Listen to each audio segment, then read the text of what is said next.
Meeting of October 5th, 2020. Please join me in saluting the flag. I pledge allegiance to the flag of the United States of America and to the republic for which it stands, one nation, under God, indivisible, with liberty and justice for all.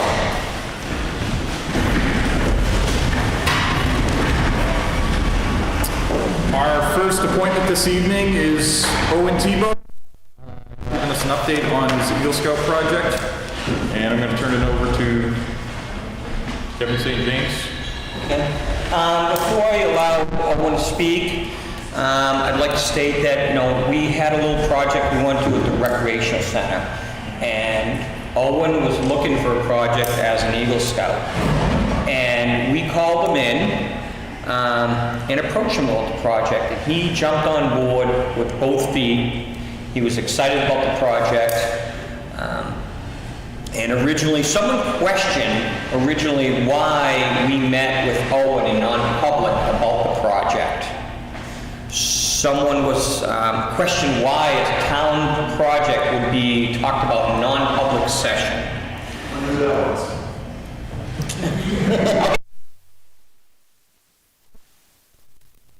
Okay, but the Selectmen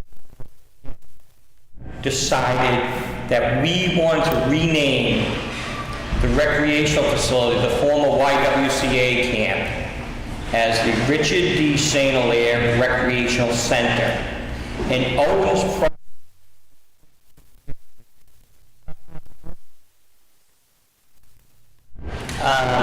and it turned into a very labor-intensive project that he really couldn't do without letting the public know or anything else. So we had to scale it back, where Owen also noticed the recreational, one of the buildings there had a hole in the roof, and he said, geez, this is one thing I'd also like to do. So he kind of focused on that, and we took it away from him. And the reason you are here tonight, Rich, is because the labor-intensive project that needs to happen in order to name the center.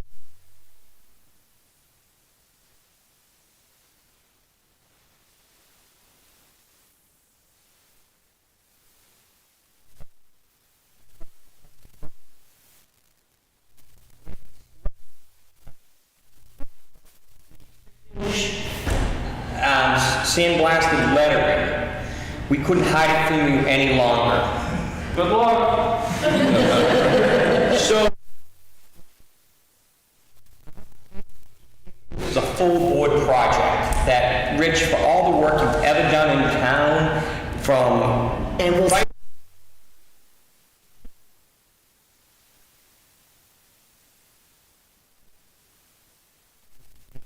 Richard D. St. Hilaire Recreational Center. See you next time.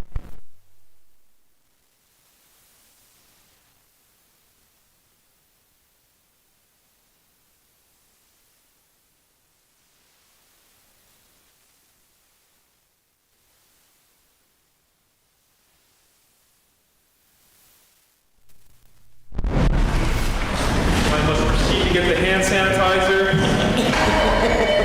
Just to be safe. Someone's going to save the world.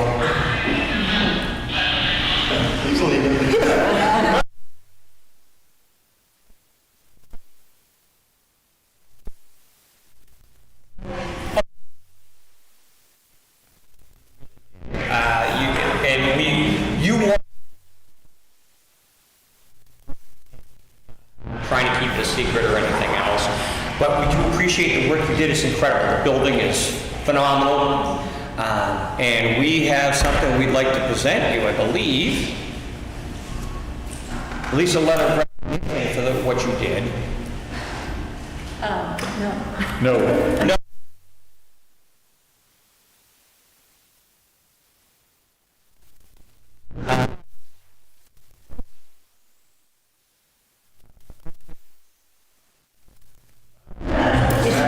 Can you let Owen talk? But that's why.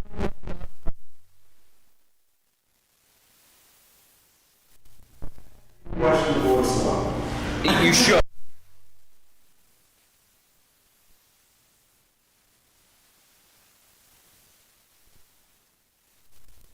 You let Owen talk? Sorry. I appreciate that. I really do, and I thank you for letting me be a part of this tribute to such a man that's given so many years to the town. And I couldn't have done this without the support of my family and my troop. We had a lot of guys. Shout out to them. I don't know if they're watching this, but or my troop is, but I couldn't have done it without my Eagle coach as well, Jay Smith, Mr. Blomberg, my scoutmaster, and just the hardworking troop of past scouts and regular scouts, and even some of my friends who came there and worked on the project, just the muscle, and some of the adults came in because obviously the scouts could not have got on the roof for Boy Scout reasons. So I just appreciate everybody giving up their time, and you know, we really have such a generous community. We really have such a generous community, and we accomplish great things when we're all together. So yeah, and also shout out. We made really good lunches. I was starving because we used to work those 8 to 4 shifts. So yeah, the burgers came in handy. I'll tell you that. Nice. Round of applause for them. Yes.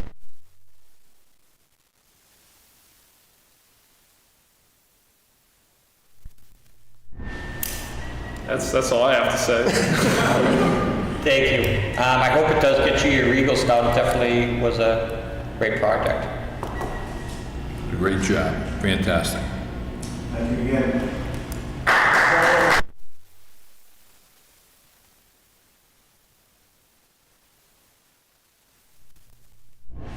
Well, thank you very much.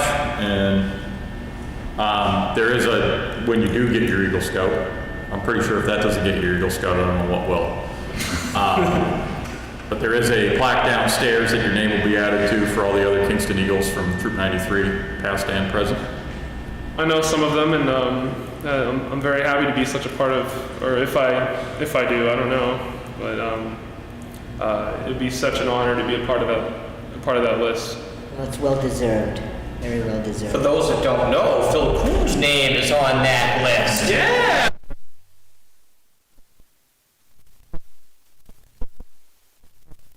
You guys are bad. Well, excellent.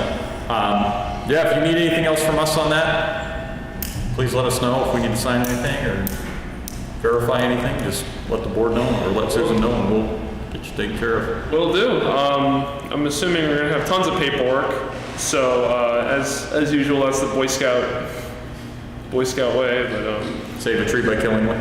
yeah. So yeah, I'll definitely keep in touch, and if I need anything else, and super close, this close, it'll be there. Excellent. All right, well, thank you very much. Yep, thank you. Enjoy your meeting. Thanks. That's it. Go get your pizza.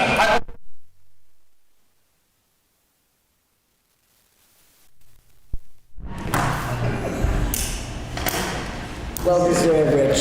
Thank you so much. Thank you, Rich, for everything. He's gonna put the flagpole, that's pretty good.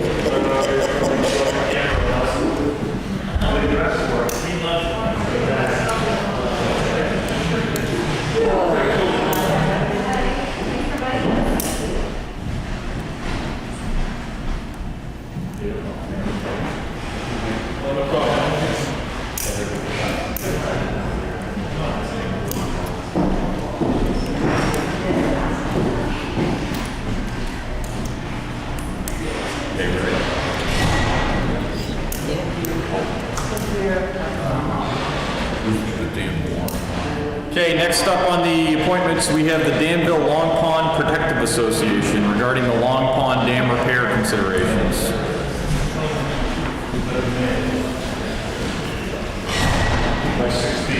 Kind of hard to talk with this thing out, so. Tough act to follow, just saying. Yeah. I could wait a little while, I guess. Oh, you must have copies already, so everybody does it, man. throw extras just in And they've case. got copies. Thanks. So my name is Mike Fleck. You can sit down if you want. Okay.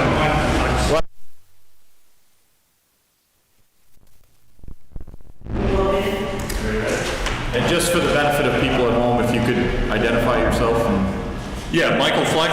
I'm resident 277 Long Pond Road in Danville, and I'm a member of the Danville Long Pond Protective Association. So we asked to be able to present to the town of Kingston tonight about some issues going on with the dam that is actually located in the town of Kingston that impounds the water that creates Long Pond.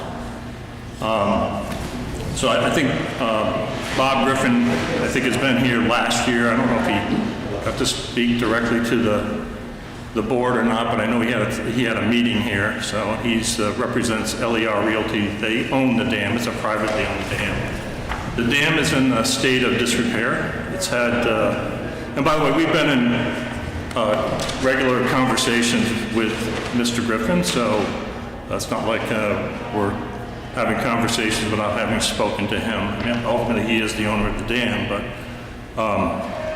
as abutters of the property and people who live near the property and in the community that use the pond, and part of the association is trying to protect the pond, you know, we wanted to come here and just make you aware of what was going on, and to basically, you know, we're looking for help from the towns of Danville and Kingston. We actually met with the Selectmen of Danville a couple of weeks ago. So we got to return back to them again and have more conversations. But anyway, the owner of the dam has received numerous, I think 3 letters of deficiencies from the Dam Bureau.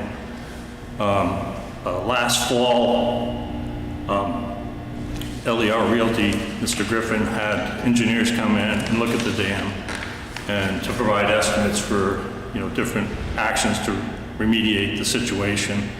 The Dam Bureau, supposedly they contacted us, the association, in July because they keep us updated on what's going on. And they told us that they were going to be notifying the owner of the dam and basically giving them 1 year to come up with a plan. And another.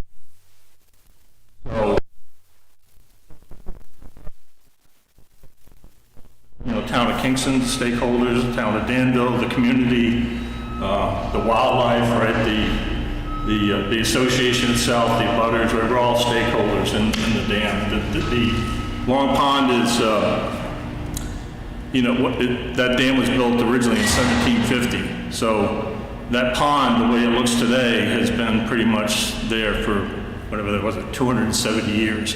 And it's in jeopardy of becoming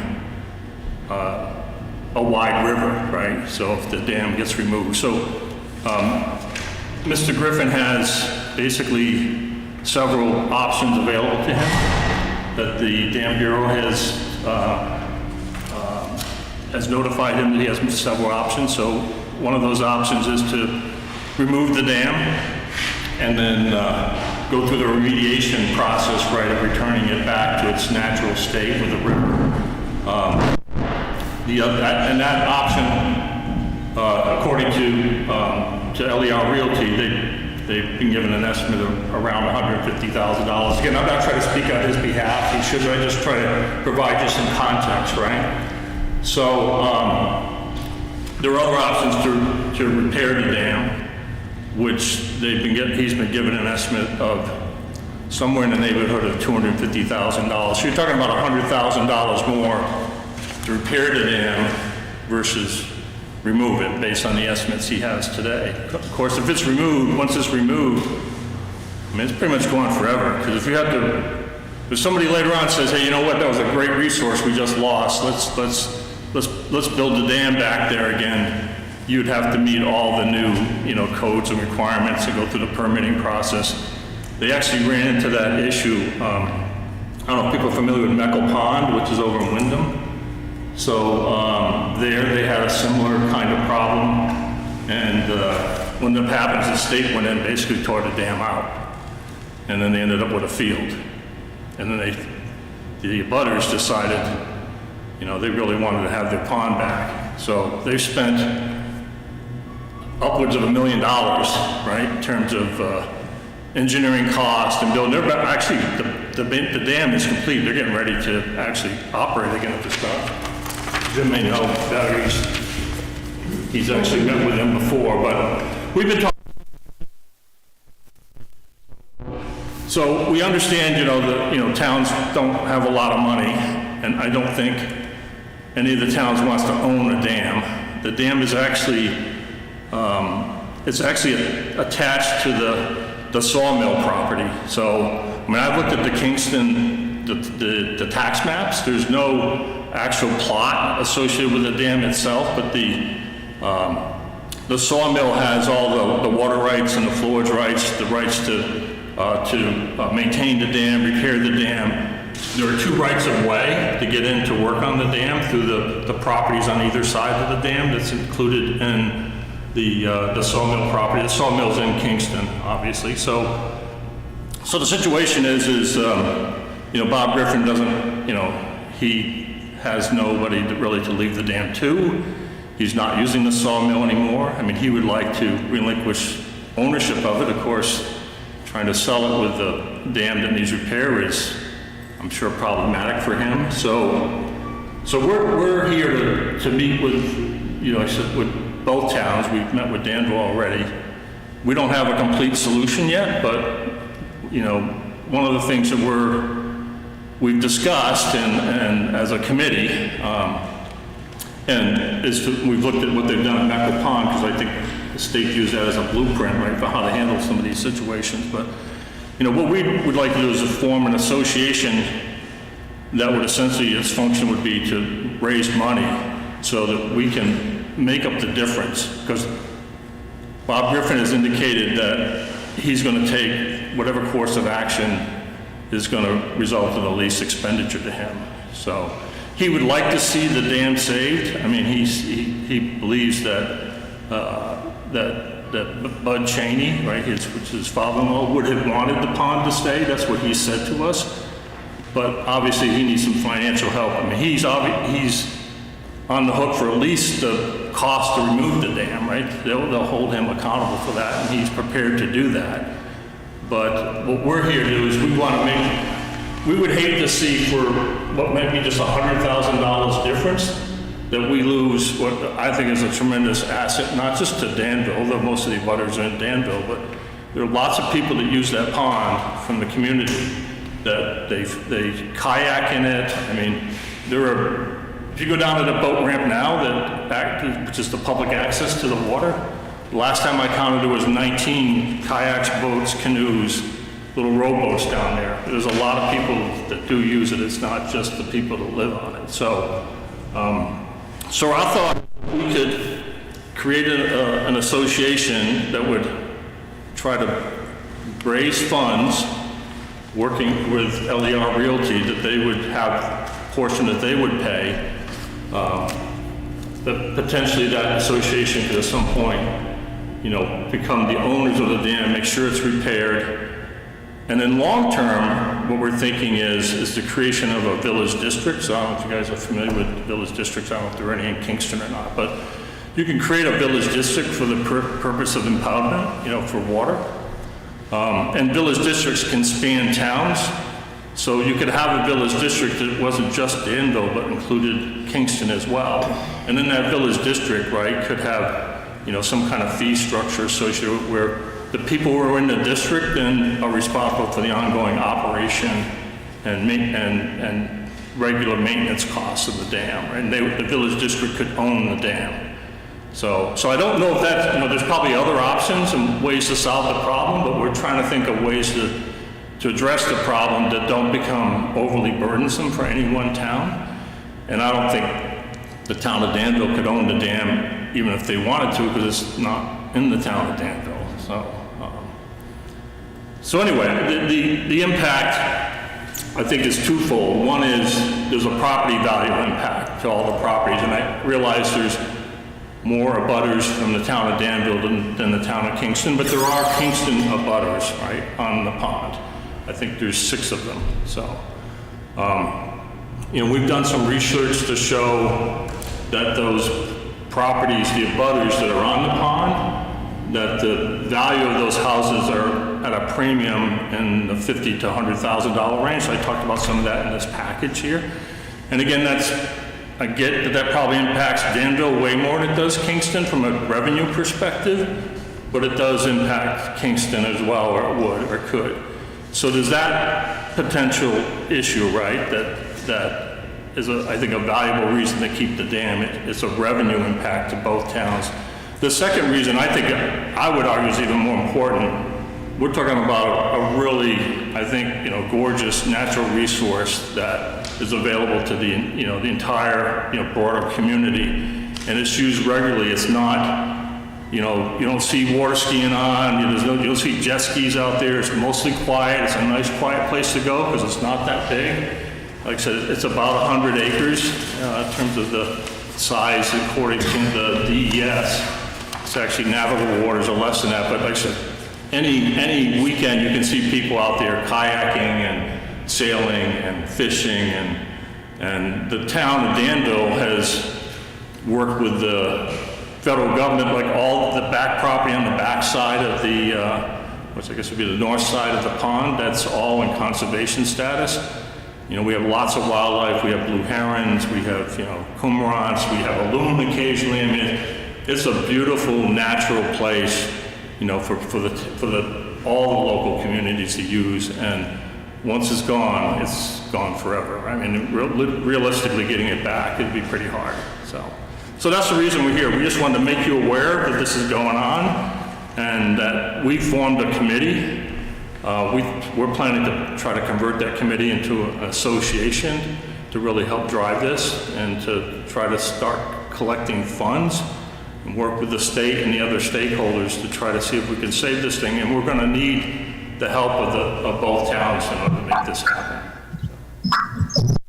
That's for me, but that's what I came here to say. So I don't know if anybody else, there's a few other people that are from the association. I don't know if they have anything else they want to add, but that's what I really came here to talk about tonight. I'll open it up to questions from the board. I'd be interested to see what a village district does entail and look like. Okay.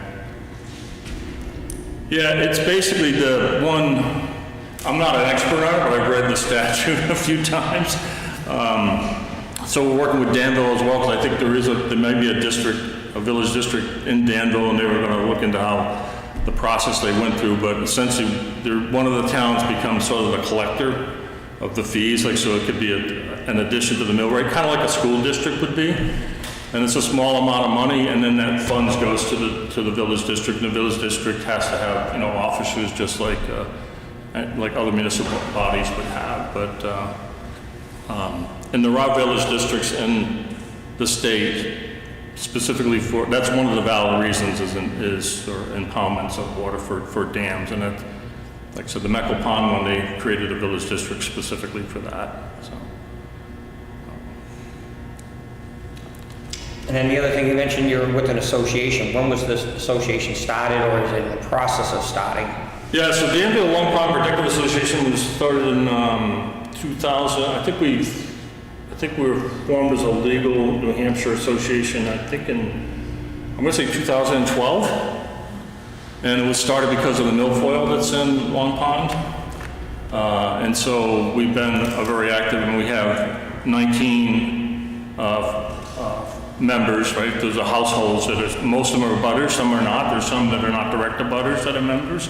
So I think we've done Danville has, I think, 28 abutters on Long Pond, and I think there's 6 in Kingston. So 19, I think, 19 or 20 I feel like it's a pretty good number. So we've been a pretty active organization. We filed for our 501c3 status with the IRS. So all of that's been done, taken care of. So yeah, we've been in existence since 2012, and we work mainly with, we've not come to the town of Kingston and asked for money for the milfoil, but the town of Danville has been very generous in helping to treat the milfoil, and the rest has come from the state and a little bit from the association. But that's the main reason that we were formed, really, was the milfoil. like you have the same problem in Powell Pond. I guess the only other thing I'd say, I mean, I'd be interested to look at what a village district looks like, but it looks like there would be a lot of work on the association's part to fundraise or whatever. Would the owner be willing to, say, give up the deed for the dam and the sawmill? Because it kind of goes one together, and maybe leave it to the association. Yeah, I mean, those are all good questions. I don't even know the answer. I don't even know how you know, detach the flowage rights from the deed. I'm not a real estate attorney, right? So I don't know how you would do that. I'm assuming there are ways of doing that, but those are the kinds of things, you know, the devil's in the details, right? There's a lot of, you know, well, on the surface it may seem pretty simple, but I think there's a fair amount of work there, and it's difficult for us to do this by ourselves. In fact, I know we cannot form a village district, as I understand it from reading the RSA, without the support of both towns, right? The towns would have to be, you know, engaged and be and support that, because one of the towns has to collect the taxes, right? So if you're not willing to do that, then if it's a tax structure, right? I mean, we can collect fees in a number of different ways, but that's one of the ways. And once it's up and once it's repaired, you know, the ongoing maintenance of it. I mean, I think Meckle Pond was talking like $5,000 a year or something like that. This is a bigger pond. I don't know if it's going to be more. You know, is it 8? Is it 10? I mean, I don't really know for sure, but I think it's in, because you need to have a trust fund, right, too, right? You need to put money away for capital expenditures. We don't want to be in the same place 30 years from now, right? Where there's something needs to be done to the dam, you don't have any money, right, to repair it. And that's the situation around. There is no pool, right, to draw from. So, other than whatever the value of the property is. Mike, do you mind if I ask that? What's that? Do you mind if I add an answer to this question? Yeah, no, you can do that. Amy Murray. If you could just Amy Murray, resident of Long Pond in Danville, vice president of the Danville Long Pond Protective Association, and also on the dam committee that Mike is here talking to you about. So you were asking about specifically if the sawmill and the dam could be deeded to the association or the village district or whatnot. So we do know that Bob Griffin has the sawmill property up for sale, and that would be, I think, something he's doing to fundraise for this dam effort. He has expressed the interest of himself. He doesn't actually want to own the dam anymore. There are multiple options of what we could do with that. We're not really sure which way he's leaning at this point. If there is a way to separate the dam from the sawmill and maybe deed the dam to the village district or the association or one of the towns or another person, or, I mean, the options there are endless. But the sawmill itself, that, Mike, is what I wanted to address.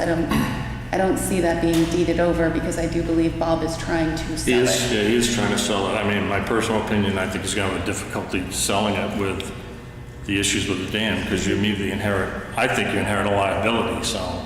Right. I would think they both go together, but I think it's a lot of work for you to follow through and see, but it's still preliminary. The water rights go with the sawmill. Yeah. Right. I mean, years ago, the state did a lot of work on the Kingston end, over on Cheney Road. They did a lot of work over there. But the dam was still, the sawmill was still functioning back years ago, so that was deeded, I think, through the King of England. They were allowed to. It was according to the history that I've read, it was the King of England deeded it to a gentleman who had 5 sons, and they all got a mill, and I mean, it's got a lot to see it go. I mean, my understanding is that the sawmill there is one of the few that has a horizontal turbine, right, for the age that it is, right? I mean, those were not that common, right, where the thing spins this way as opposed to a traditional water wheel. So there, the mill itself, I think, has a lot of historic value, so it'd be a shame to see it disappear. You weren't around then. No, but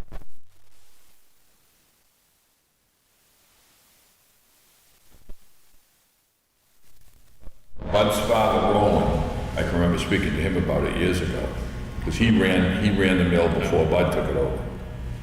That was, I'm assuming you've checked into grants and that type of stuff. So we have some paperwork, some potential grants. So when they did Meckle Pond, I mean, I think they're sharing information with us, which is good because they got some federal money.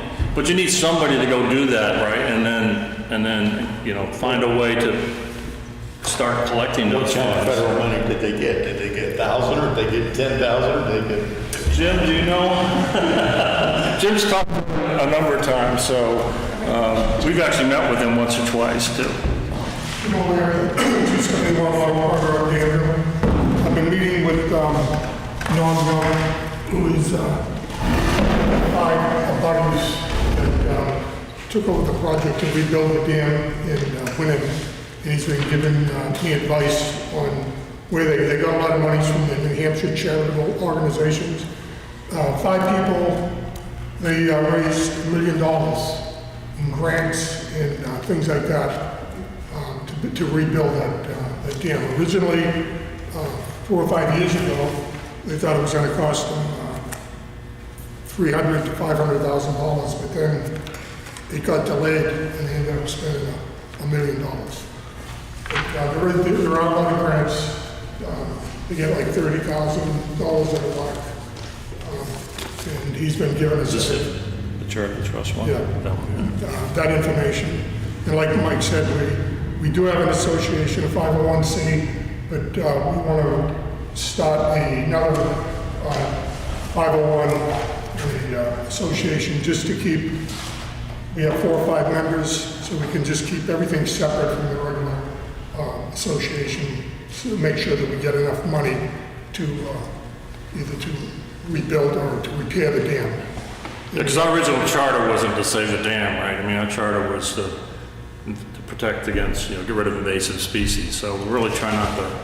Yeah, our articles of agreement on the regular Danville Long Pond Protective Association don't really cover like getting money to rebuild the dam. So we figured just keep it separate, and that's what we're going to try to do is raise money. So where we are right now overall in the project, it's just discovery and design right now. What are all of the options?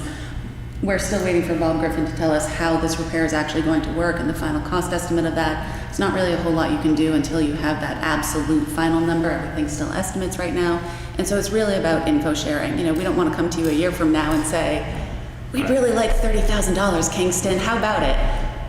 Who knows, a year from now we could come back to you and say, hey, Kingston, you've been hearing from us for a year and we have just fundraised $100,000 completely and we don't need any tax money. We don't know right now. So it's all just, we're info sharing, we're being friendly, keeping everybody involved, trying to create one cohesive community about this situation. I think what's going to be important is if he sells the dam, the new owner is going to be the one you're dealing with. Right. Because the water rights and the dam go hand in hand. Right, if he sells the property, the rights will go with the property. Absolutely. So then it's going to depend on what the new owner wants to do. Exactly. Maybe the new owner wants to fix it up and use it. Could be. So I think that's going to be important as to the sale of the establishment itself.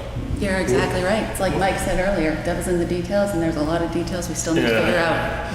I actually talked to him for a little bit at the Danville town meeting we were at too, and he said he wasn't having very good luck getting potential buyers. So, which again, I'm not really that surprised because I don't know. I mean, unless you got a really good plan about what you're going to do with the property, I mean, you're immediately inheriting a pretty significant liability that you have to deal with. You are, especially the dam.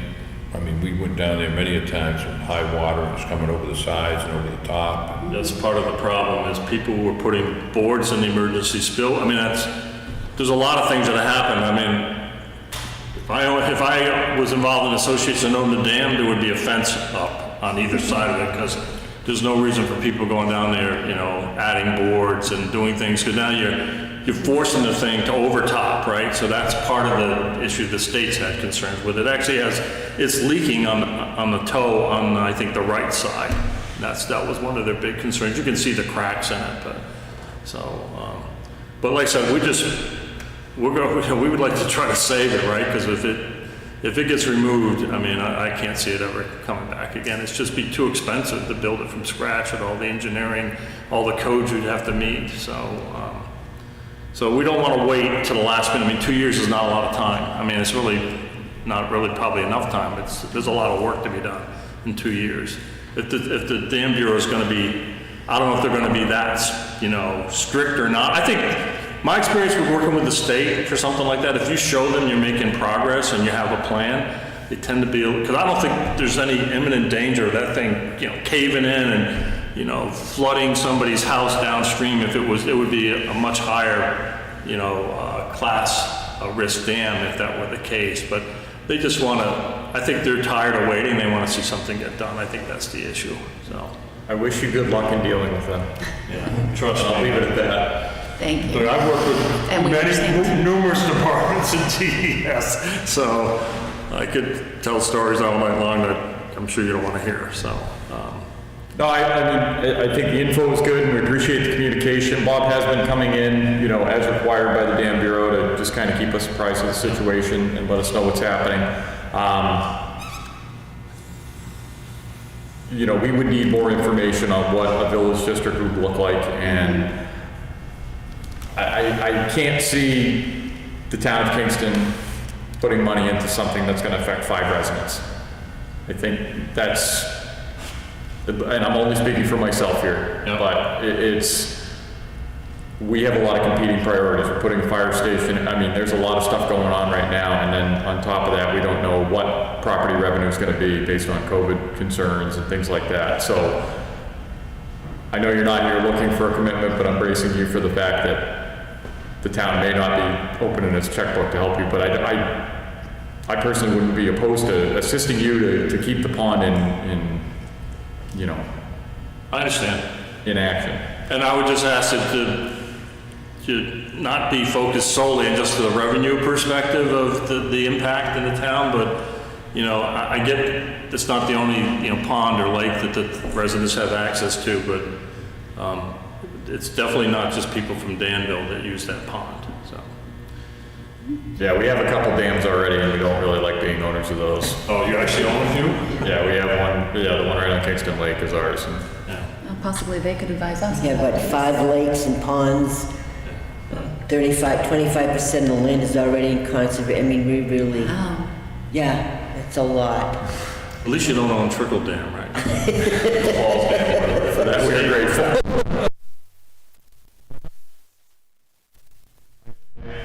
Unless somebody else has any other questions, I mean, I think the more information you keep us up to date on, that would be great. Yeah, we'll just kind of keep you up to date on what's going on, if that's okay. And if you have questions for me, I mean, I can share my email address, or you know, Amy can share hers, or whatever, our contact information. We have a Facebook page, we have a website too, so. there's a new Facebook group, Friends What of is the Facebook page? Sue. Just search for Long Pond and under Facebook. There's the Danville Long Pond Protective Association has a page, and then there's a group that's the Friends of Danville Long Pond. Yeah. Okay. There's some beautiful pictures put up in the past week. I highly recommend going and seeing them. Mike put up, I think, the best sunset I've ever seen in New Hampshire. Excellent. I'm glad you're very proud of your town. That's a beautiful thing. Well, thanks for your time. I know you guys have plenty of things, but we just wanted to come and at least make you aware of what was going on. And so when we come back looking for whatever kind of support it may be, it may not be financial, at least you know what we're talking about. So, like I said, if you have questions, feel free to reach out and ask us. Thank you, Susan. Thanks a lot. Oh, my God.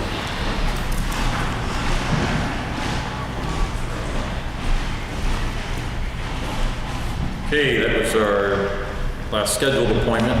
That brings us to the public comment portion of the meeting, first public comment section. Mr. Hannigan, I believe you wanted to speak to us?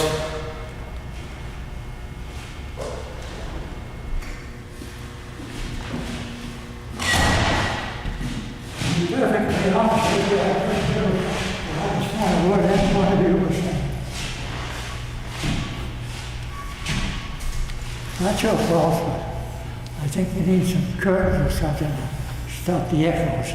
We try. Okay. My problem is, Some of you know I'm having one hell of a time being able to move back into Kingston. And just for the ones who don't know, I moved here first in 1961, lived here, got married here. My kids all went to Sanborn schools. I sat as one of you in that office out there. I've been president of the Vets Club. I was chairman of the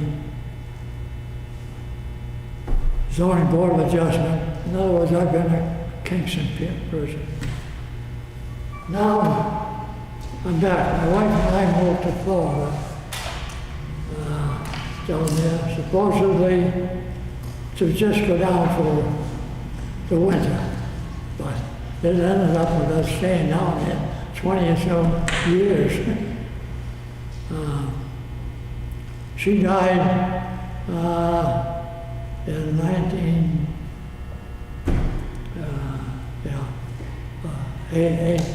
2018, I guess. And I came back up here again and want to move in.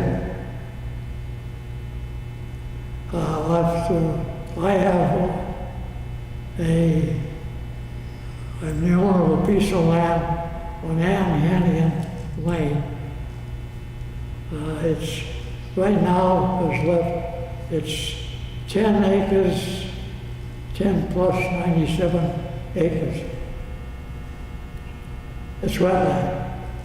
I fought for a while that it wasn't because it was never tested before. And the town automatically started calling it wetland. And it went from wetlands to they're calling it swampland, every other darn thing on it. When we went to Florida, we saved it. Before we went, the one piece was about 20 some acres or something like that. We subdivided it, broke off into 4 acres. 3 were supposed to go to our kids. One named Michael took it. The second one was one of my sons, who unfortunately opened his big mouth about as soon as he was going to get the land, he was going to sell it so he could have an automobile for himself. So we ended up selling that to your former chief of police. And the other one was supposed to go to this gentleman's wife and daughter. But by the time we were ready to give it to him, he ups and joins the Air Force. He's now retired from the Air Force. His name is Alan Townsend, by the way. And so he didn't get it. So we sold that to a man named Garvey. Anyway, that left us 12 acres in the piece. And when we went to Florida, we put it on, I think called assisted living or something like that. Not living, but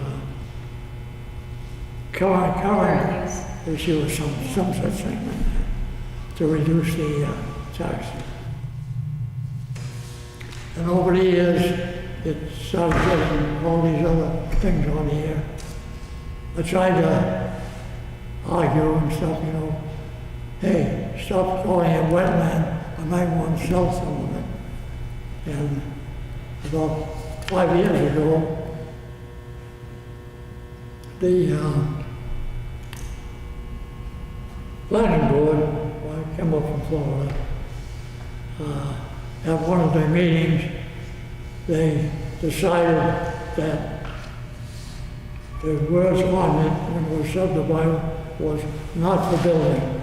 that meant that they claimed that meant I gave up all rights to build on it or anything else with it, which we didn't do. They finally heard from Mr. Briggs' uncle, who was he came in and testified that just because it said not for building purposes, at that time, that meant that it was not going to be tested to see if it was available. That's all it meant. And your road agent there, St. Hilaire, also made the same statement. They were present. Anyway, they signed on the road up and passed the thing saying that what it meant was just that. It didn't mean you couldn't do it. It just meant it had to be checked when you really want it. You have to meet the town rules and regulations. Well, I'm up here. I'm trying to get over here. I live in Hampshire, in old age house place. Not an old age house, but it's like a village or something like that. Not a good place to live, nice place, clean. But when you sit there, and all of a sudden you get a notice from the owner that if the grass goes over 4 inches tall, we're going to cut it and bill you for it. And then they say after another time, you have to have your house pressure washed because it looks dirty. I don't like that kind of living. So I want to come over here. This I think is my hometown. So when I came back up, been here a couple of months, settled over at his house over in Fremont when I was here. And I finally moved over to this place. I went to see your planning board chairman. Can't think of his name. Glenn Koppelman. What's that? Glenn Koppelman is the name of the chairman. Told him what I, wanted to come over and such. And his wording to me was, that's wetland. You can't build on it. You're never going to build on it. And if you try to build on it, I'm going to fight you all the way. That's the greeting I got from him. So I learned a little later that I could go to the building inspector. I went to the building inspector. I had a heck of a job. I tried to contact him. And I believe this young lady here is the one who gave me his personal phone number. I may be wrong. But I called him on the phone. He had time to see me. I said, I want to talk to you, see about coming in and putting your house out there. I haven't got time. And then so I called him again a few days later, and I got the story that, well, he has no place to meet me, and he doesn't meet why he did or what this went on, I don't know. But after 3 or 4 times, he finally said to me, put it in writing, what you want, put it in writing, and we'll get somewhere. I'll tell you what I put in writing. So Mr. Hannigan, I'm going to interrupt you here because the public comment section is only for 2 minutes. And I think we've given you more than that. I'm sorry. What'd you say? I'm going to interrupt.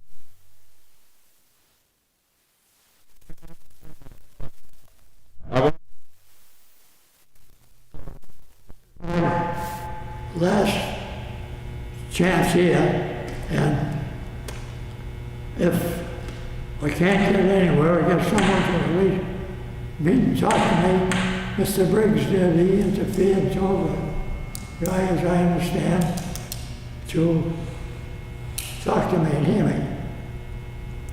I've spoken to, say 2 people know me. Ellie, we spoke one time, but I want to go, just try to go to her committee, the zoning board of adjustment, but she can't take me until I'm rejected or something. And this guy won't reject me. He won't do anything. The thing is, right now, I can't do anything with that land. But in case you folks don't know it, but if you don't want me to do something, you have to compensate me. That's a law, that's a federal law. It goes through the Supreme Court. That's a federal law. That you're taking my land. To take my land, you don't have to take it just by take possession of it. Not allowing me to use it in any form, regular form, means you have to compensate me for it. I have here and here, and I'm going to give you that, the case numbers of these cases that says you have to do that. And there are several cases in neighboring towns around here where people tried that, said you can't build no wetlands or anything. And they lost out and they had to pay to them. I got those things, I can give you all of that stuff. The other day, I had a soil scientist, I got a, what do you call it, septic system and surveyor. Both found a piece of land on there, and they drew up a plan. I went down to show it to your building inspector, and he says, oh, that's not 100 feet away from wetland. You can't have anything on it. And I said, and I tried to explain to him, and I've got the permission of the soil scientists to say this, and I'm going to say it. You may not like how I'm going to say it, but what in the hell harm is one guy who takes a crap on land that's alongside wetland? What is he going to do to harm it when you're saying planning board gave permission to Hannaford to fill in wetland, enough wetland to put on 208 cars. And I think that's going to do a little more harm to wetland than I'm going to do to it. And your assisted living over here, if you walk over there, when you go in to walk in through the gate, to the front gate or drive-in, you can see two hunks of land right there like this, one here and one here. And in the middle is water. These are septic systems there. There's nowhere near 100 years, but I can't have anything. So those ones that you're referencing were designed by a septic designer to do that. The problem.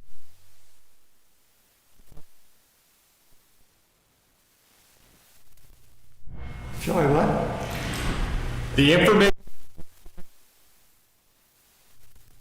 is not. What you've shown him isn't, and hang on, I let you talk, let me talk, please, sir. Okay? You have.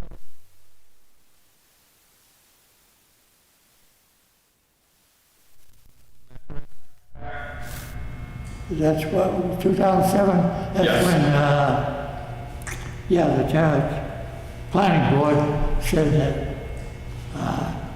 it was not, well, the word that it was not for building, they said it meant just that, it didn't mean I gave up all my rights. And that may be so, but what the building inspector is basing his decision on is the fact that the planning board has a letter in the file for that property that states that it is not buildable. Now, if you want to challenge that, that would be the first step for you to challenge that ruling by the planning board that that is unbuildable land. Well, I have I'm going by your thing in here, your rules and regulations here say that for a single house, going to the building inspector, for a single house, the first thing the building inspector, when he's notified that there's conservation land involved, he is supposed to notify the Conservation Commission about it. That's Mrs. Mahan, I think. No, they're a commission, not a board. The planning board has authority on this, and I hate to tell you, but the select thing here, your thing in here says no. It says, do it. It says you go, it goes to the, they have a right to review it. to the conservation. And it says the Conservation Committee has the right to study it. And they, in turn, have the right to send to you people, their comments on it. And the building inspector, if he thinks it will cause harm, great harm, he is supposed to notify you people so that you won't grant a permit. It says you grant the permit. Now, if you don't believe me, I'll give you the paper. No, but what we have to go on is a letter. So this is the letter that the building inspector sent you. I don't give a damn what they're doing. I'm telling you, he's violating your own rules and law. It's in here. It says to it. And unless he refused, until that letter come out, remember I started talking to him in June, until that letter come out, and I think the only reason it came out is Mr. Briggs told to do something, because he told me that Ken. Ken Briggs. the building inspector told me I was at the bottom of the list, and he might have time to see us sometime, but it says... Okay, but he is a part-time building inspector. He has a limited amount of time to do his job. And what he has...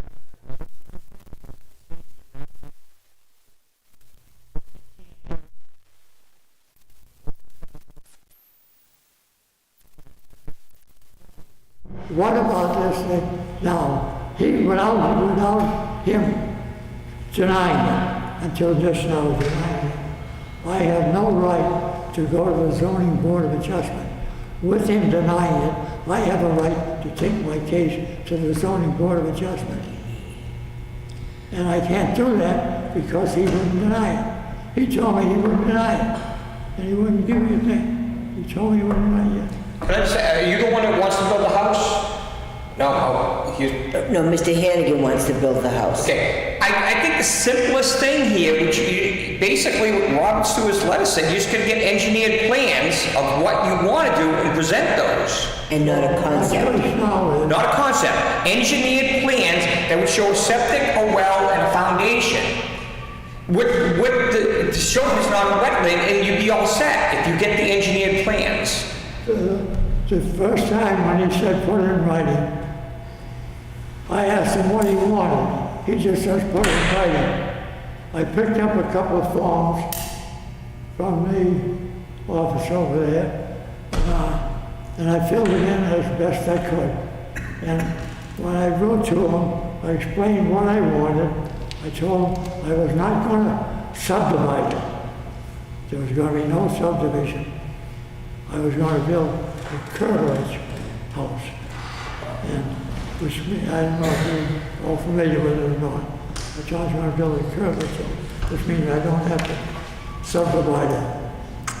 And I asked him in that letter I sent him that form, if you got that form, if you got it there, it says on there, please tell me what you want, what you need, what I should do. He refused to tell me what I wanted. He hasn't done anything except avoid me. And again, sir, he is a part-time building inspector, and with this letter from the planning board stating it's not a buildable lot, he needs to see something that makes it a buildable lot. You just have to go to an engineer. But why hasn't he, for 4 months, why hasn't he, until this letter came out, why hasn't he said he's denying me? And if he had said he denied me, I can then have a right to go to the zoning board. I think you would have to be denied.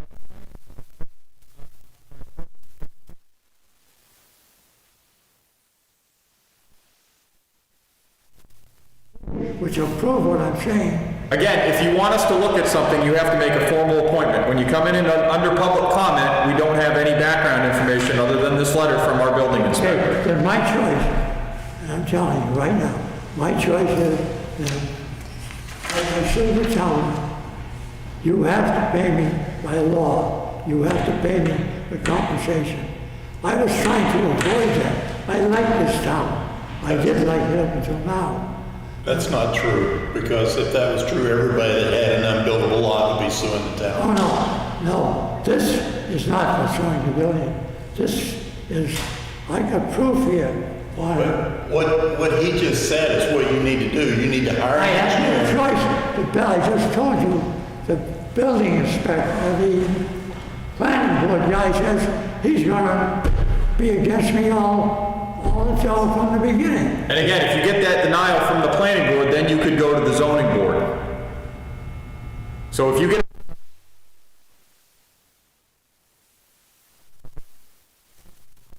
The building inspector.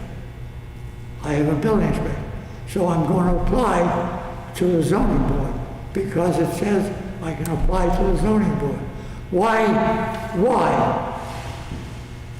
won't you just look at the papers I got? I'll give them to you and walk out. You're more than welcome to leave those with Susan.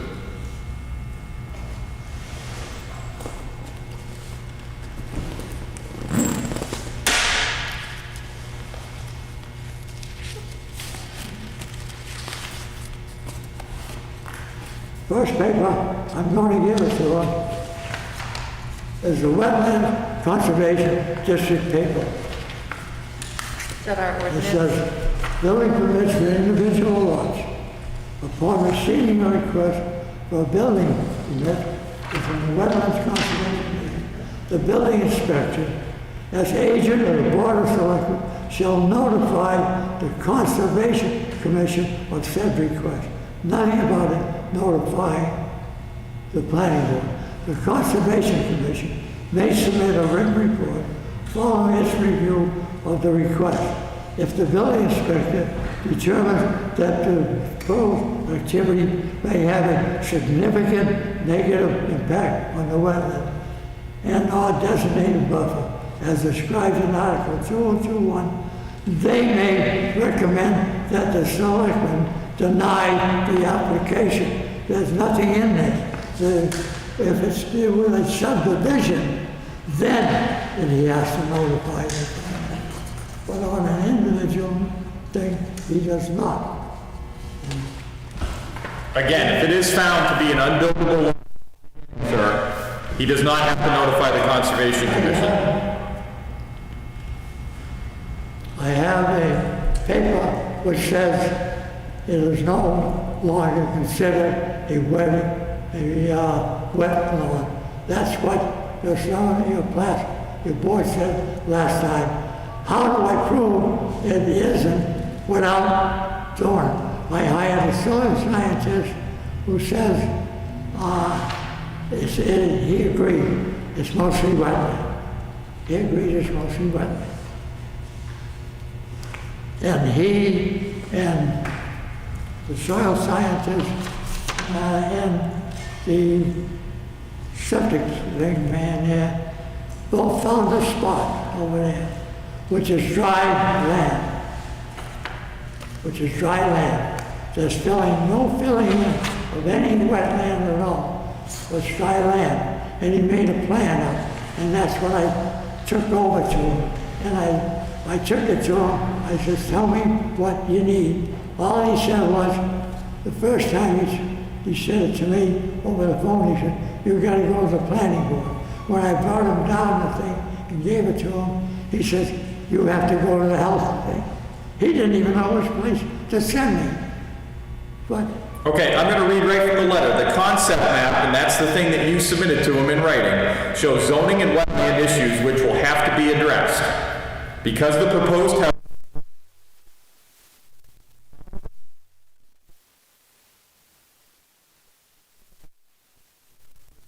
as required ordinances. Wetlands Conservation District, Article 202-7 states that the Conservation Commission shall be notified of the building permit request and may submit a written report, may being the operative word in there. Evelyn Nathan and her board will be notified. So he has notified them, so I don't know what you're contesting here. I'm not disagreeing. It's wetland. I agree. Most of it's wetland. I'm not arguing about it. So why do I go to the planning board to tell me it's wetland? I agree it's wetland. My soil scientist says it's wetland. My septic guy says it's wetland. So what the hell am I going to find out if I go see him? He's going to turn around and say it's wetland? I don't know what you want us to tell.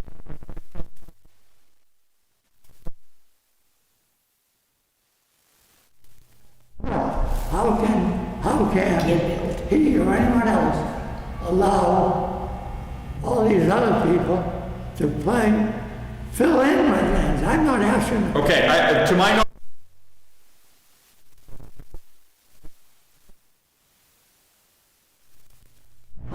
I'm talking about Hampshire didn't fill over it, but I've got your own paper right here where it says that they granted them and filled it in, that they could fill in wetlands. They were gonna do that, you're right, but they were gonna replace that wetland someplace else, Okay. which you can do in the state of New Don't you Hampshire. think now that if you will stop and think, I told you what the name of that street was over there. That street is named after my daughter, 13-year-old daughter, who died over here.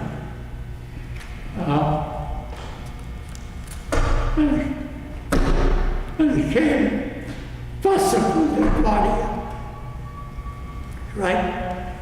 And then there's 30-some acres out there, which we gave, along with some added there from his uncle. And it's called the Indian Wildlife thing. That land was given to the town. If you want mitigation. We also had other land here.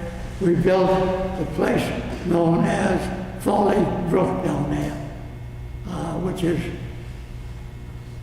a building development down there. We gave another 26 acres to the town down there, to the Conservation Commission. We've given her damn mitigation more than you want. What do you want from us? How many other people in town have given you? We didn't say it's going to cost you 5 cents even. We gave it to them. We gave it to the town. There's 26 acres in one place. There's some 30 acres in another place. And on here, I've offered to try and give this land here, there's 10 acres. It's now, as I say, in current use. I've already talked to the state up there. They're the ones who told me about putting a curtilage on there. And for those of you who don't know what the curtilage is, it simply means you have a building lot in the middle of it, and the town taxes you for the middle thing, but the rest stays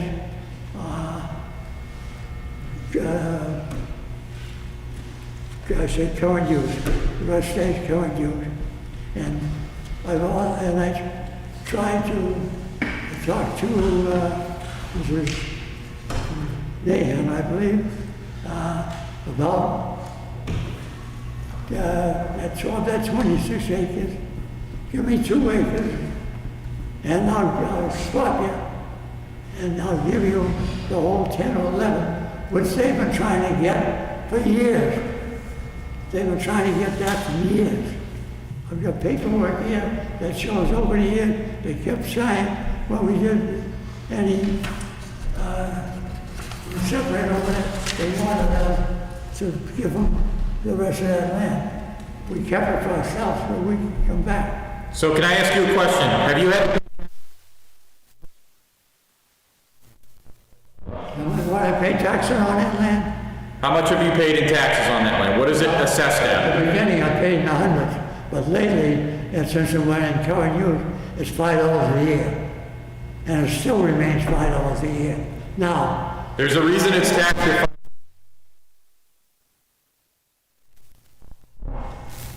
if we had swapped it, the land I got, the 2 acres I had got, was part of the 26 acres down there. That would have changed my paying taxes on land from $5 a year to probably $5,000 a year. The town would have gained $5,000 a year. I wasn't getting out of anything. I was going to pay extra. Now, and Look, we need to wrap this up, sir, and I don't think we're going to reach a resolution on this evening. So if there is something you want to submit to Susan for us to review, we can certainly do that. If you want to make an appointment for the next meeting, we can, but we can't tie up all night talking about this. The select board cannot help you in this situation, the way it sits right now. Stop taking all that talking to me if you just accepted the papers I want to give you. You can submit them to Susan, and we will review them. Again, this is a courtesy to the public, and because you were a former selectman, we've given you way more than we typically do for public comment. But since you're not on the agenda, and we don't have the information to review ahead of time, we can't keep talking about this. Will you, Susan, will you accept the papers where I show you that I'm going to show you? Did you want me to make some copies of what you have there? Yeah. Do you want me to do that now, or do you want to stop? I can run and make copies if you want. We can have time to look at them. This I already have. I wrote down the number that you were referencing. What's that? That I already have. Okay. We're going to have it.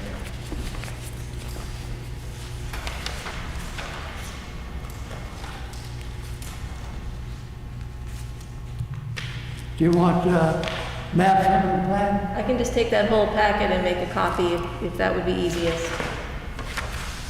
Yeah. Okay, our next item is old business. The water testing and reporting. I spoke with council this afternoon, and I'd like to speak about that in non-public.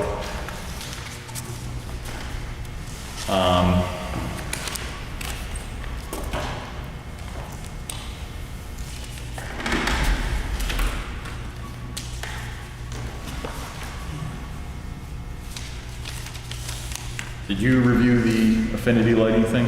Yeah, I just saw it. I only saw it for the first time tonight, but Cindy, I believe, is okay with it. Yes, she did, she signed it.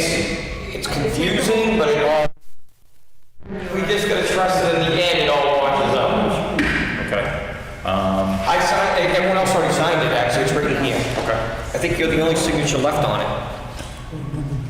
Okay. At least that's the PO.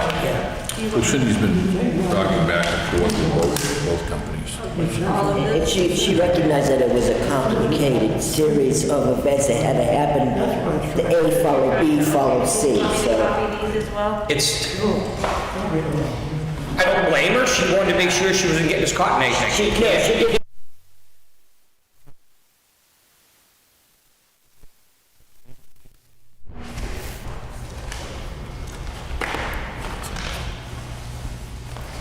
I think the important thing was actually getting Tim Nunes involved, Yeah. because that was the missing link of the board. Correct, I agree with you there. Because we weren't hearing from We're only hearing from the salesman, but I believe he's a very honest guy. It was the Unitil piece that we're concerned with. That's correct. Yeah, they're the anchor. Yes.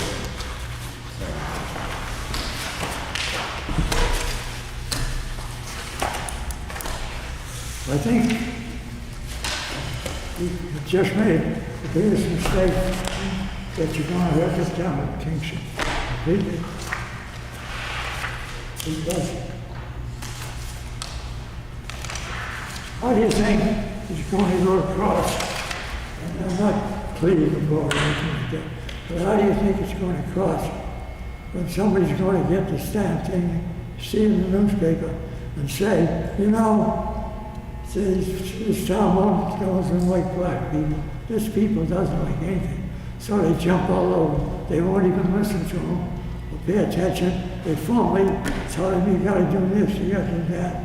And they're gonna say, this is a World War II veteran, 97 years old, just trying to use his own land to come back, and you won't even give him a chance to see if there was a way. You won't even look at the papers he wants to give you. Sir, we just gave you a half hour of our time in public comment, which is 10 times longer than we give to other people.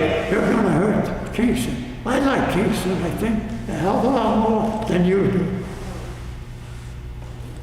That's all I can say. Have a good night. And he's waiting for Susan to come back with the papers. Okay, well, it's not perpetually in front of the board. Okay. Toromeo incursion into the buffer. They were supposed to give us some kind of building plan or tree planting plan. They haven't done that, so I don't know what we want to do. I'll send another letter to them, reminding them. I mean, we know that the forestry people typically do not want replanting done, and that was brought out, but we said that we wanted a plan from them. And we haven't heard anything. So we haven't heard anything, so now we gotta follow up with it. Thank you. Just to follow up, because, you know, it may take a while to get it done. We're gonna be doing it, we just haven't done it yet. That meeting was Now, 17. can I make an appointment to come back to this board? Or will I make an Yes, appointment? we don't meet again for 2 weeks. Next Monday, there's no meeting. I'm sorry, what? There's no meeting next week. We can make an appointment for the 19th. I already have an appointment at the beginning. So, would you like to call tomorrow and we'll set you All up? right, so you'll follow up on that, Rich? I think it needs to be a letter from the board. If you call my office, I'll get you set up with an appointment, okay? Whatever, you want me to call or you Yeah, want to just send call it? and say, you know, that we're looking for a plan. You want me to call you tomorrow? We'll Yes. see you in 2 weeks, Charlie. Yeah. 2 weeks. I'll get you a time. I think 7:30, but I'll have to check my, Well, and all this time going by, of course, it's coming winter. It's hard to build a house in winter. yeah.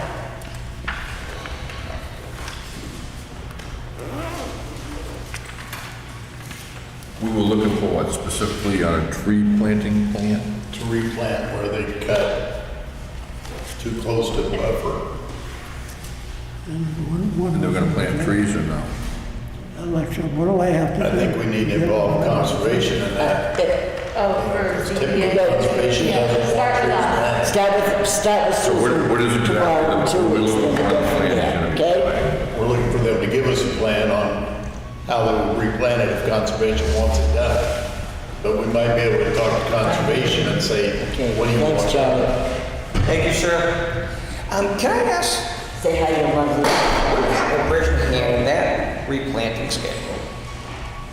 Have they come back before the planning board?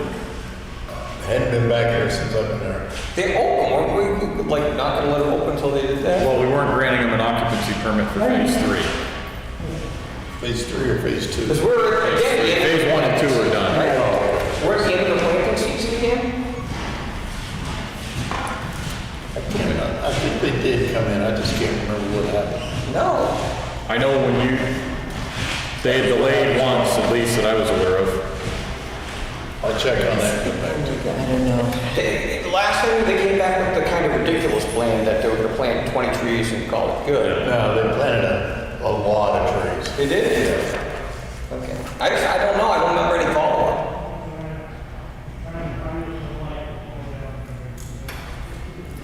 So you're talking about Torromeo? No, well, kind of. Briggs is gonna contact them, Selectmen Briggs, Okay. and maybe Forestry too. And what? Forestry too, to see what they would recommend. Well, we're gonna have, we got neighbors that aren't too happy, so we need to make sure we do something. Right? I mean, So is I don't know what to do, but. Is this gonna be conservation he needs to look at, or is this gonna be something different? I think we need a plan See what they're proposing to to do. be looked at. And so I guess we would explain to Mr. Tormeo, if he chooses not to submit a plan, we'll make one. And he probably will not prefer that version. Okay. All right, we got an email from Waste Management. Which one? The farm road or the? Farm Road. How is Mr. LaChapelle? It's good. Apparently, the driveway they were turning around in on Farm Road, it was requested that they not turn around in their driveway anymore. How long is the paved part of Farm Road? 200 feet? Yeah, I gotta drive down there. Why don't the trucks back in it? They back down my street, and my street's back down a lot of plowed. I mean, streets. paved. The problem, I mean, I can see one of the problems with that is it's on a blind corner, and I don't know that they want to be. That's quite a distance from Little River Road. Is it? That's probably at least 800 feet. Yeah. Well, the folks that live down at the end in the house that Astor Day built, do they bring their trash up to where the pavement ends? I don't know the answer to that. So he's enclosed some pictures of some alternatives. Perhaps the last resident on the left-hand side, see the section, the attached picture will allow Waste Management to use their driveway to turn around. They need a waiver sign for that. Section up and is all residents will need to bring their, So it sounds like we need to talk to residents down there and see who's willing to have the truck back up and sign a waiver. So, Right. I'm not so sure, I'll have to take a look at our contracts, I know we get into this, where we had to send smaller trucks, they have since fixed First Street. Finally, I've got utilities to get out there, raise the lines, they're able to get the new truck down through there, so oh, their 16-foot truck will fit now? now the new trucks will fit. There was another problem over to, on the new Kingston line, across the bridge, where they sent one of the big trucks in and went down over the side. It did damage to the owner's property, so I was able to work through that, and they took care of that problem for Mr. Webster, Clark Webster. So if you want, I can address this trash issue, go up, take a look at it, talk to the people up there to see what the alternatives are, bring it back to the board if you want. Yeah, I think probably we just have to talk to the residents at the end and be like, unless you want to wheel your trash to the end of the road every day or every week. I don't know if they go way down the dirt road or not, the Class 6 road. They may stop at the pavement. Not the people at the end, Yeah, but, they- so, you know the abandoned house? I do, very well. That's where he was turning around and someone came up. Whether they have that authority or not, or who they are, I wouldn't want one of those trucks in my driveway. I don't even like them stopping in front of my house because they all leak and That's what he said, he was concerned he'd need a waiver because the driveway on the left, he said, is paved and it could damage it and he, not ideal, so the owner would have to agree to that. I can look into it and inform the board if you want. What you wish to do. Yes.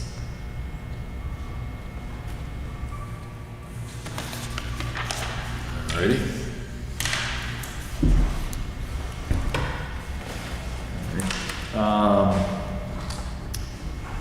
RPC sent out a letter, they will not be increasing dues this year. That's a good thing. Anything go up by $20, but it's good. Well, it's based on population. Yes, so it per means capita. we didn't get that. It's not. No. It's- No.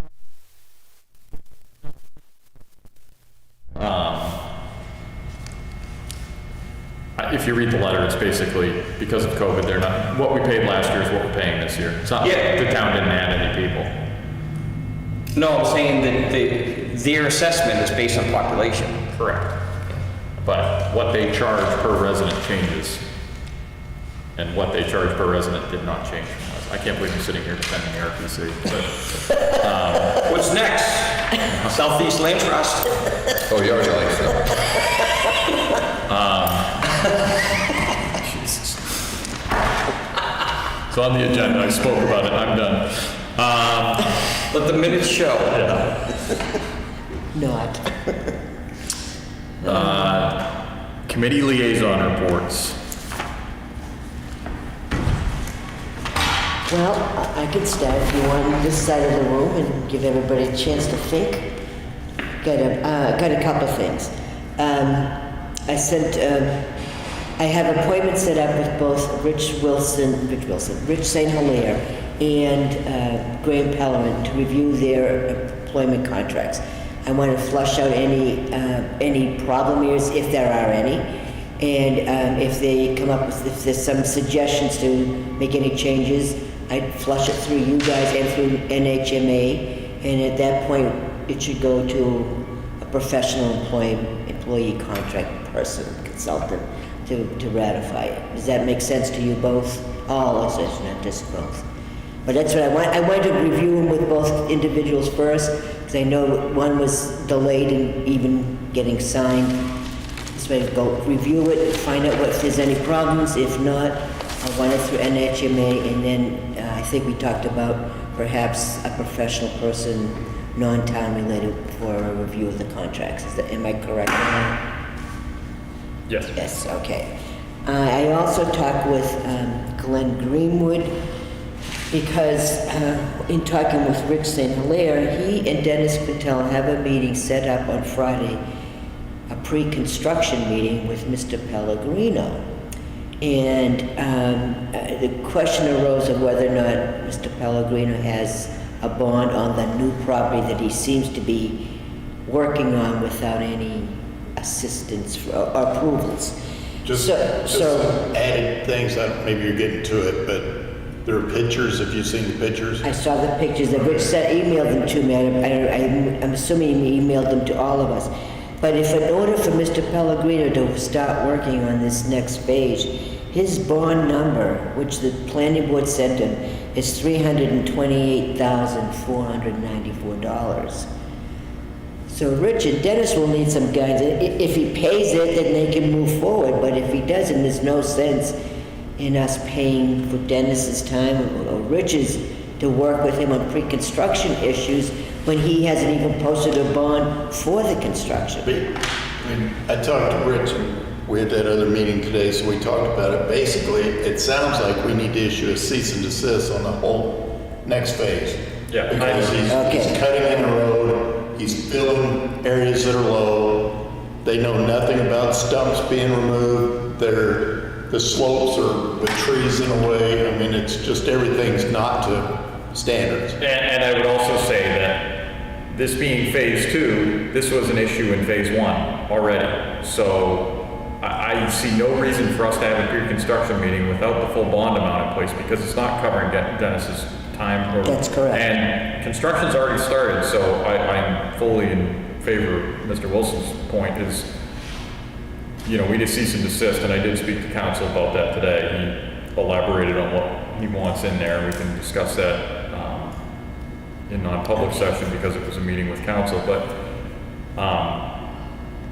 there is very questionable material being used as fill material. It's not being compacted properly, and this is the exact same issue that we had previously. It's not being witnessed, I mean, just. So we're gonna talk about a non-public, or are we? Because I'd like to post haste of cease and desist, because we already know. So I think the only cease and desist we have now is on the physical structure. The one house. The one house. It's on phase 1, Correct. which is owned by another party, and then phase 2 is owned by another party. So it would have to be a separate cease and desist for that property. And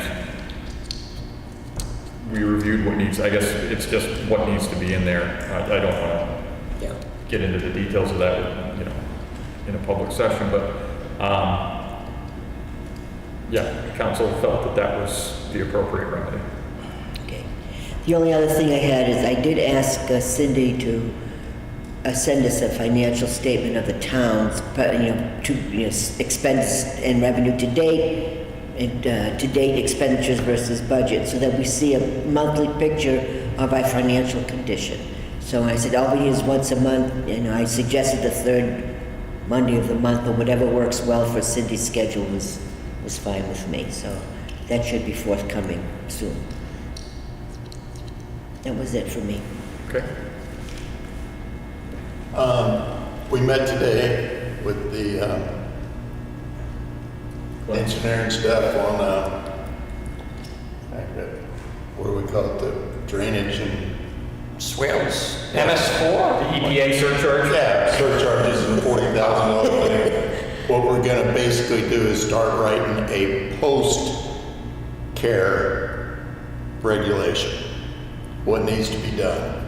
I talked to several other communities and how they did it, and we talked about that today, and we basically came up with several ideas, and we're gonna kind of put something together and go into a post-regulation on how to take care of those.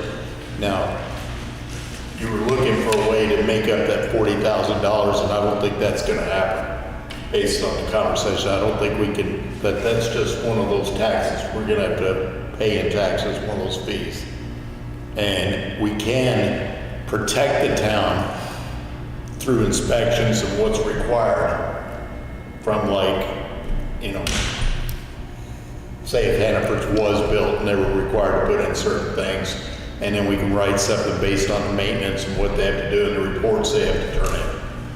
And then we're gonna have to try to figure out a way to cover the inspections of those reports and everything. So somebody's gonna have to review them. The engineer was, estimating that maybe an hour or two to review each one of these.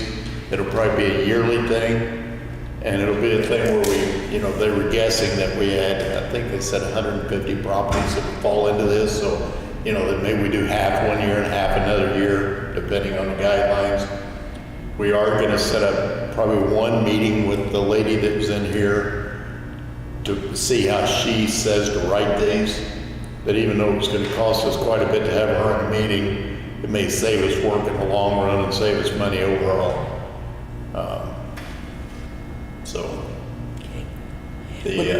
Would Glenn Greenwood be involved with that?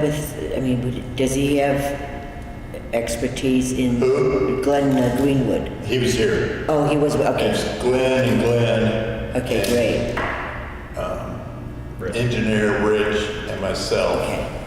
And we're gonna add Evie Nathan to that because of conservation, because we think that she ought to be involved to see what's going on and what we're asking Okay. for the long-term protection.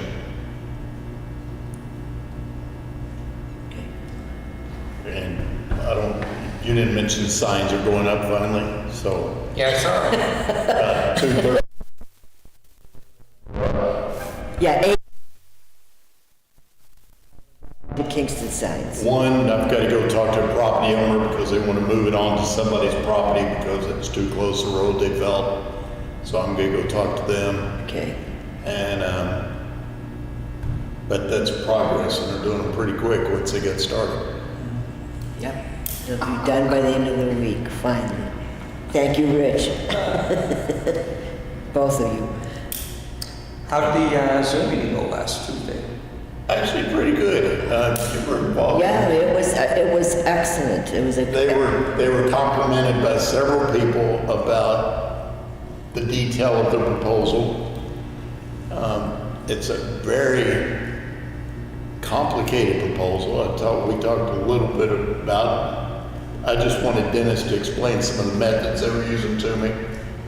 And, they're thinking. They're going beyond out of the box to Absolutely. Even just the stormwater phase of it alone, Well, that was the main thing we talked about today because we were in that meeting and I wanted him to explain. We were just kind of comparing it for what we needed in the future, not to pick on that property, but just Right. because I didn't really, they're doing some really big things, like they're gonna take a lot of the roof water and put it into tanks in the parking lot and have it spill out underneath the parking lot. And then the overspill goes into the, so they're handling a great amount of the water right.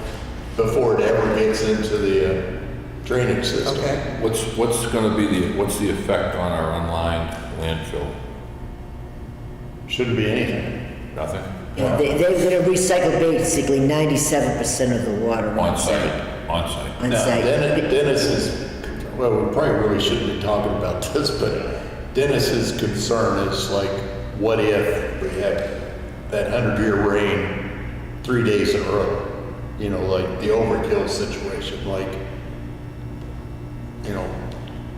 what's adequate? That was extreme. But there's no rain anymore, apparently. So, I guess the short question would be, it's still conceptual. At what point do they decide they want to? They've accepted jurisdiction of the plan. It's not that conceptual anymore. Took jurisdiction. Yep. They own the property, they're moving forward with it. Yeah, we spent 3 hours talking about it the other night. I made a motion to continue it at that point because everybody was yawning and getting pretty tired after a while. We were getting some of the same questions over and over again, which always happens. Yeah. And it was just fair that everybody had a chance to kind of rethink their thoughts and, it was kind of a stumbling point. And also, you're already set for some peer reviews of the material. Have you seen the plans? No, It's on our website. All right, I'm gonna get this one short. Yep. Kevin, you got anything? no, I do have on my was charged with me to come up with a purchasing policy for town property. I'm still working on that. Okay. Dawn? Just to add to that, 1 o'clock on the 15th is the technical review committee that will be meeting on that. Here, October 15th. Yes, that's what Glenn. What's going on at 15? Yes, 10:15, 1 o'clock here. Technical review committee will be meeting on the next. Can you send out a reminder on that? Technical review? Yeah. Yes. So last week we did the site trail walk off of Ball Road with SELT, DES, and members of the Conservation Commission resolved one of the trail problems out there. And to the best of my knowledge, I think they're pretty much resolved. Do you wear it on chat? What? Wear it on chat? There's the plans. See how big they are. That I got? That's it. Okay. So, when did the temporary occupancy permit run out for 35 Marshall Road that we granted? I don't remember the exact date. I think it was going to be the end of September, though. I thought so too. So, that has not been resolved. We need to get a letter out to them to let them know that needs to be resolved before the ground freezes again. Well, their temporary occupancy permit is no longer in place, I believe. If that was the expiration date, so that should probably be a formal letter from the town stating that. Do we want to ask them to come in? I don't. They've been in contact with Rich and Dennis, it's just they Send a letter that they need. Correct me if I'm wrong, they did do a first attempt, and they read us, yeah, it just still a ways off from where it needs to be. But just want to make sure we follow up on that. I had a question about apparently there was a burnout contest. Were you aware of that last weekend? What's a burnout contest? A burnout event or something. The fire chief was hit with questions about that, and apparently a bump and grind. I did hear after the fact. Is that one of those better to ask forgiveness than permission things? That's never a good That call. was last weekend. That's what I said too, last Last weekend. Yeah, Yeah, last- I'll discuss that with you. Saturday night or something. Solar Hills thing we already covered. So I spoke to Cindy to get ID cards for our inspectors. Just a form of identification to show that they represent the town. So she's working on that. I guess there were some at one point in time, but they're old. So Does the fire department have that software? that's what they're gonna do, is go through that. They have one tonight.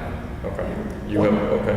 One thing we should do, just that I've mentioned before, but we should have tags too for the election and things like that, so we're identified.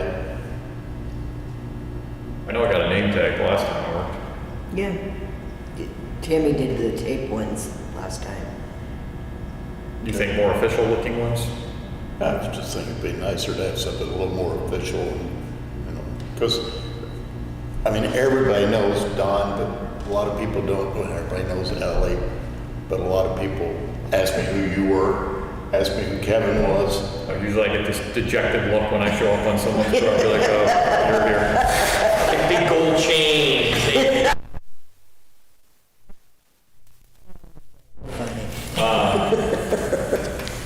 Yeah, I can speak to Cindy about that.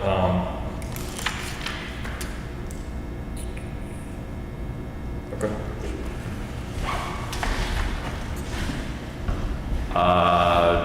Setting a time for trick or treat. Do we usually do that? No, it was in the warrant out. It's 5 to 8.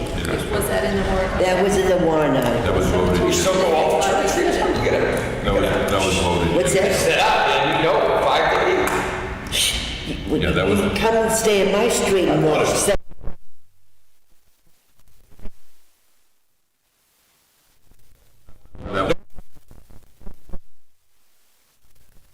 by the town, that was actually the town. Little lips. Yeah, I knew the date was, but I didn't check because somebody told me they thought you 5 said to every 8. year. So, okay, 5 to 8 it is. it's usually done by 7. All right, is anyone on Zoom? Looks like no. No, my one couple left. Okay, so no public comment. We've got a summons and a civil action. Those are in the files. Did you, Great. when I was making copies, did you do anything about the affinity documents? I can't find them. They are in your packet, My packet. Yeah, we all signed them except, in your blue packet. This one. Great job on the Gopher grant. Oh, yes. we're Stairs, happy with hey, that. nice. that's a check that we got in. Yeah, just Sweet. Big I was check. wondering, So the didn't town- see my name on it, but Did we submit anything for, now that that's all paid out, actually, that says 147, it's 187. 187. Yeah. 147 was the total. This current check was 130 something because we already got some. Okay. Do we have a list already going for FEMA? Fire department is working on that along with Cindy. Yes, they are working on I mean, we won't see that at any time, but we should at least have a list going. it. They do. They have a list. Okay, we have a application for facilities use here still for the seed swap for the pollinator pathways project. Is that at the recreation building? At the recreation building, 30 people coming and going. The health officer has reviewed it. He said as long as there's a sign posted about masks and distancing, he is okay with it. Got 2 signatures on here. 3. I guess I'll sign. Kevin, you're the one holdout. And then we've got a disability exemption. Is that this one? Yes, that one should be okay. For next year. For next year, yeah, it's too late for this year. And we've already got 3 signatures on it. Love those. All right, let me go for a grant, as you guys discovered.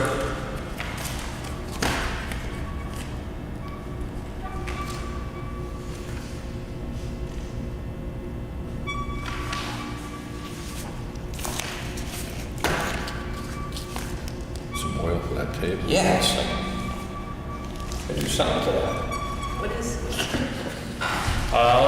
motion on the minutes? So moved. Second? Motion and a second. Roll call vote, please. Alessio? Yeah. Briggs? Yes. Coombs? Yes. St. James? Yes. And Wilson. Yes. Okay. That will conclude the public portion of this evening's meeting, unless there's anything anybody else has. Covered everything. We have some issues to discuss from a meeting with council or a couple